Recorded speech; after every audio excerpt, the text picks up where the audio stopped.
Hürmetli vatandaş, bugünkü vaziyet, bugünkü leksiyelerimizi başlayımız.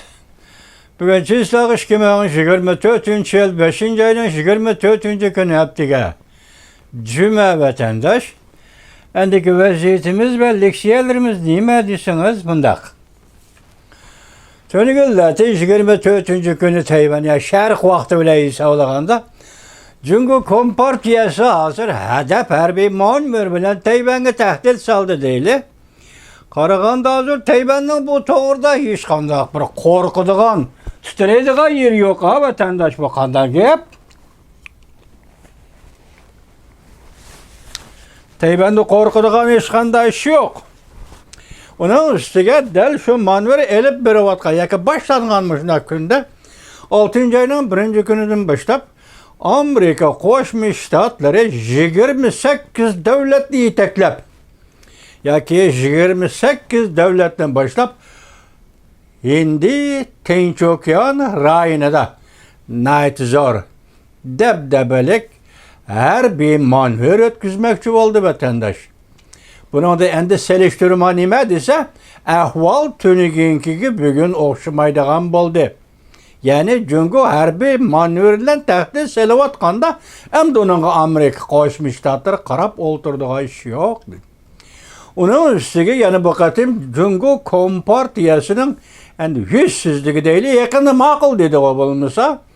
Mesela Amerika Cungo iki devlet harbiy münasibetle alakası orundaylı dedi. Şunun maqul dedi. Ötken yılı 11. ayının 14-15. günleri San Francisco yığınında birinci olup şunun Cungo maqul dedi. Bugün latin hem de Tayvan boğuzudu ötküzülgen harbiy manevr doğrusudaki haberde kaydı bu içer kaç devletler birbirine. Muşunda ahvalda uftırıp koyduğun ahvalını Cungo Amerika tarafı ma'lum kılmayla harbiy qo'shin yoki dengiz armiyasi bu degan ish qilib Tayvanni to'rt tarafdan qo'rishmoqchi bo'ldi. Bikra Tayvan hozir buni pishantmi qilmadi. Bunun dalili nima desangiz, Tayvan hozir har qaysi shirkat yoki har qaysi poychak bozorlarda poychakning bahosi o'rlab ketdi vatandaş. Aslında bunda qoida xalqaro jamiyatga umuman nazar tashlasangiz, mushunda ish yuz bergan hamon poychak nen pay bazarı düşüp ketadigan qoida vardı. Bu qatim bunu tamam aksice Tayvan'da payçak bazarda baha örlep ketdi vatandaş. Anda yani bugün latin endi resmi xabar desek, leksiya desek nima? Amerika Qo'shma Shtatları Angliya boshchiligi diyetde devlet müracaat e'lon qilib xalqaro jamiyatga Tayvanni xalqaro sayya tashkilotining yig'iniga qatnashishni murojaat qildi va talab qildi. Endi bu yig'in yani xalqaro sayya tashkilotining yig'ini bu yil 5. ayning 27. kunidan boshlab 6. ayning 1. kunigacha Cenevada ichiladi ekan. Hozir mush murojaatnomani o'ttirg'i chiqardi vatandaş. Anda yani bir taraf siz dikkat qilgan belki nazik yoki detallar bilan qo'shganda nazik bir taraf shu bo'ldiki, hozir sanoatlashgan 7 davlat guruhining moliya ministerlari yig'ini 5. ayning qancha kuni? Moliya ministerlari yig'ini 5.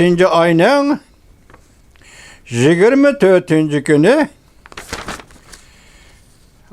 Amerika ovozida e'lon qilindi bu xabar. Buningda Washington sanoatlashgan 7 davlat guruhining moliya ministerlari yig'ini 5. ayning 24. kuni Cuma Italiyada 2 kunlik yig'in o'tkazdi.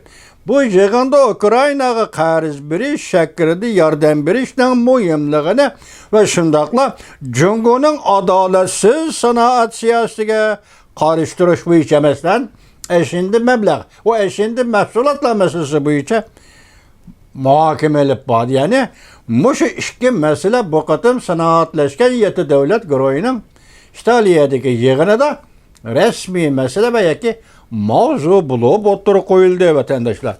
Endi bu yığın qanday yığın ekan desiniz, maliye yığın. Endi Ukrayna qanday yardım beriş meselesi, bunun özü aktual tema yoki aktual mavzu desiniz.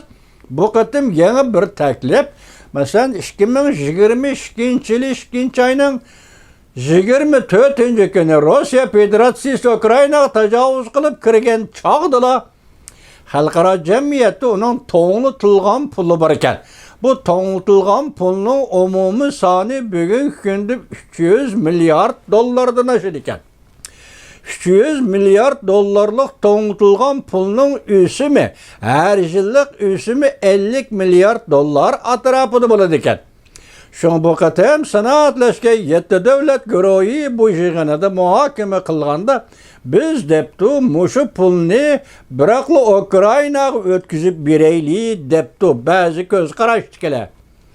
Yana ba'zi ko'z qarashdikilar debdiki, men nozuk taraf qarag'anjimim. Bu ne Rossiyaning omonat puli deyli. Anda shundaqli ba'zi g'arb davlatlarining yordam pulimi deyli, shu qatorda deyli. O vaqtida biz Rossiyaning omonat pulini Ukraynaga o'tkazib berdigan bo'lsak, g'arb davlatlarining inovatiga ta'sir etadi. Ishonch e'tiboriga ta'sir etadi. Shunga buni boshqa bir shaklda bir taraf qilaylik. Shuning bilan hozir 7 davlat guruhining muhokama temisidagi Ukraynaga qanday yordam berish masalasida Rossiyaning omonat qo'ygan va to'ng'itilgan pulining o'simini, yani 50 milyard dollar atrofidagi o'simini yana qarz berish shaklida Ukraynaga berish. Tushundingizmi? Bundaq ahvolda 7 davlat guruhining inovatimi saqlanib qoladi. Hem bundaq ahvolda Rossiya Federatsiyasi mi to'liq ranjib ketmaydi hisobda. Nima ish qilsangiz, pulning deri qoldi. Pulning deri qoldini o'simini, yani ta qarz berish shaklida Ukraynaga beryotdi. Biroqli berayotgani yo'q. Bu qarz pul, Ukrayna sana berayotgan pulimiz bu qarz pul. Qarz pul bo'lganda bu bir o'sim pul. Bu o'sim pul bo'lganda bu Rossiya Federatsiyasining xalqaro jamiyatda to'ng'itilgan puli. Ama shundoq tartib bilan kelganda balki buning Rossiya Federatsiyasi ancha achchig'inib kelmay, chunki qoidalik gap ekanda. Lekin siz shunga diqqat qiling-ki, vatandosh, hozir bu bir qoida. Bir o'lga bo'lib o'ttirg'i chiqdi degan gap.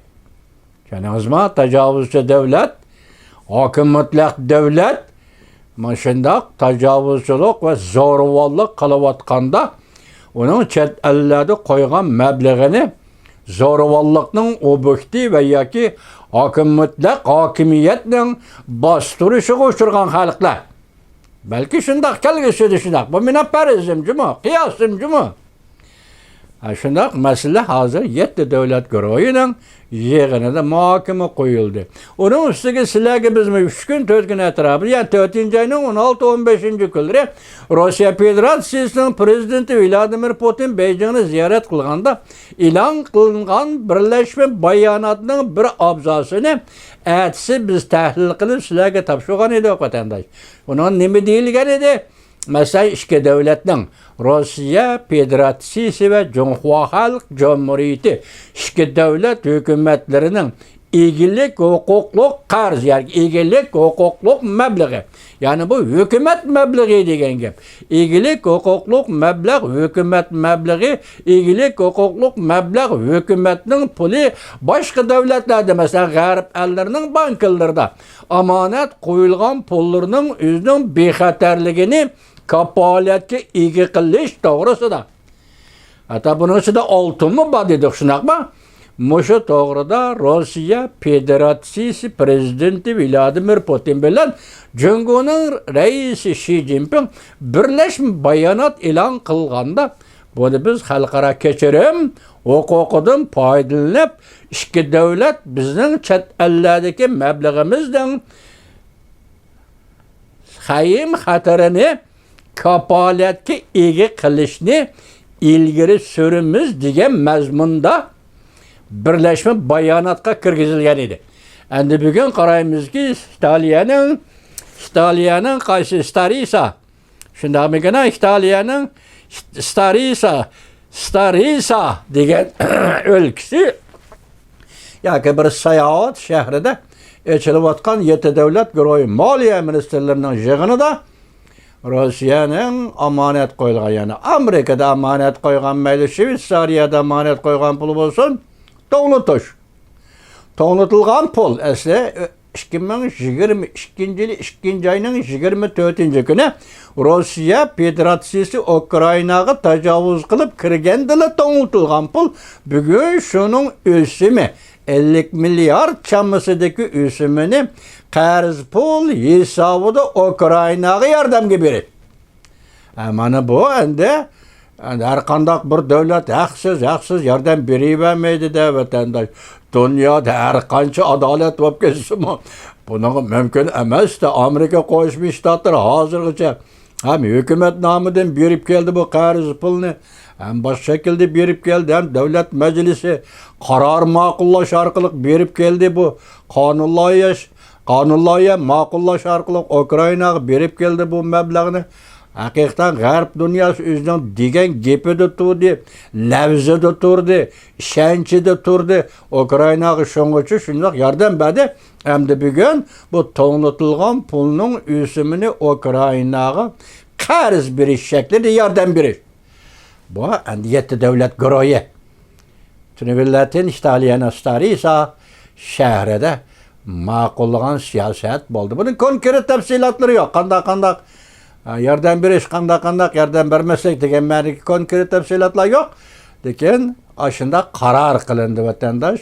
Ondan Birlashgan Davlatlar Tashkiloti xalqaro sayya tashkilotiga Tayvanning bu qatim bu yil 77 navbatlik sayya tashkiloti yig'ini qatnashishni Amerika, Angliya boshchiligida 7 davlat murojaat yoki birlashim bayonot orqali murojaat qilib xalqaro jamiyatning sahmiga soldi vatandosh. Bugungi vaziyatimiz mana shu. Endi shu yerda bir jumla so'zni yana qistirib qo'yaylik. Tunugun biz Tayvan to'g'risi so'zlaganda Tayvanning yangi prezidenti Lai Ching-de nima dedi esingizda bormi? Shu so'zni davomli o'ylab turing vatandosh, biz ham davomli o'ylab turaylik.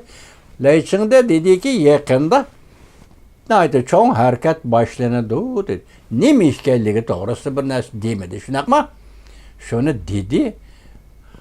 Hozir Tayvan bo'g'ozidagi ahvol yoki Kongoning harbiy manberi yoki Amerika tarafdan pisand qilg'ini yo'q. Hozir Amerika tarafdan pisand qilg'ini yo'q degani 28 davlatni yetaklab boshlab Amerika Qo'shma Shtatlari endi Tinch okean rayoniga manverga 6 ayning 1 kunida boshlab kirib keldi deganga. Vatandosh